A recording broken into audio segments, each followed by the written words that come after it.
What's up, guys? As most of you know, my dad and I spend a lot of time together, whether it be fishing, hunting, or just going to the range and doing some target shooting. And because we do a lot of target shooting, we end up going through a lot of ammunition. And as most of you out there are aware, right now it's kind of hard getting the same ammunition twice.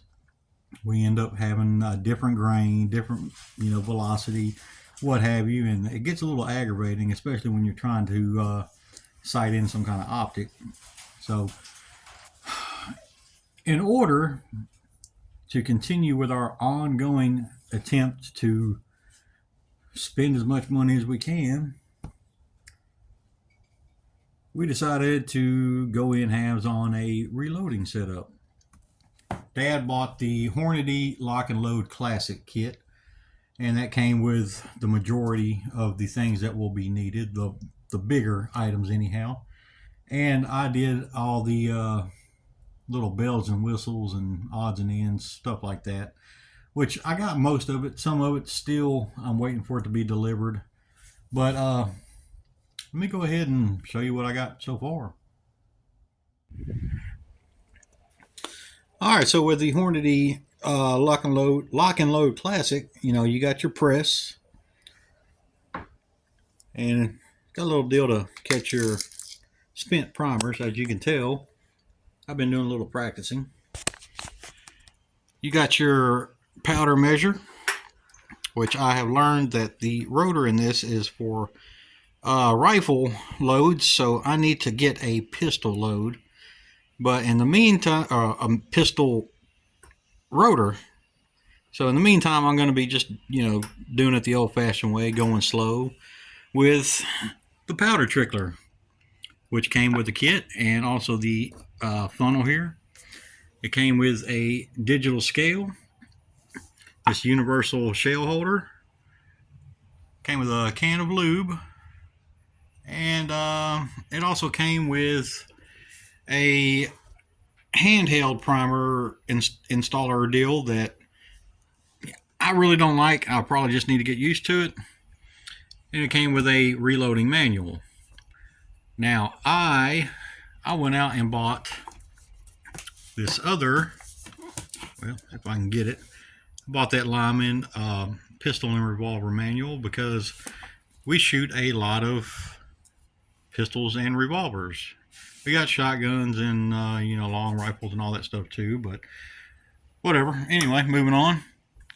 I also bought this media tumbler, and my media has not come in yet, so I can't really use this thing yet. And for anyone who's unaware, all you do is you put in your dirty, once fired, twice fired, whatever, cases and some media in there and turn it on, and it's gonna tumble it all around, get them good and nice and shiny for you. Now I also bought the Hornady 3-die set. This is for 38 Special, 357 Magnum, and 357 Max. I won't be loading any 357 Max because, well, we don't have anything that takes that load. Moving on. I got the Lyman Easy Trim hand case trimming kit because over time, with multiple firings, those brass cases will tend to stretch a bit, and that will cut them back down to the correct length. And I've got a digital caliper here because you want your cases to be the correct length. You don't want them too long, you don't want them too short. And I'm going to be starting with the 357 Magnum, so I got some Winchester small primer Magnums, and I got 45 Colt stuff coming, so I got the Winchester large primer for pistols. Going to be loading the 357s with IMR 4227, 45 Colt with the long shot. Apparently this is a shotgun powder, but I guess there's a select few handguns that take that powder too, based on what I've been reading. So since I do not have my cleaning tumbling medium yet, I do have a few nickel plated cases that they'll be easy to clean up by hand. So I'm going to try to load a couple of them. Now, this is in no way, shape, or form a tutorial because in order to tutor, you need to know what you're doing first. I'm still learning. Dad did a lot of reloading a long time ago. I've never done it. I've done a lot of research and I've watched a few different videos online, so I got a pretty good idea of how this is going to work. So I am going to dig out some of my nickel plated cases and see how big of a mess I can make.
All right, so there you have it.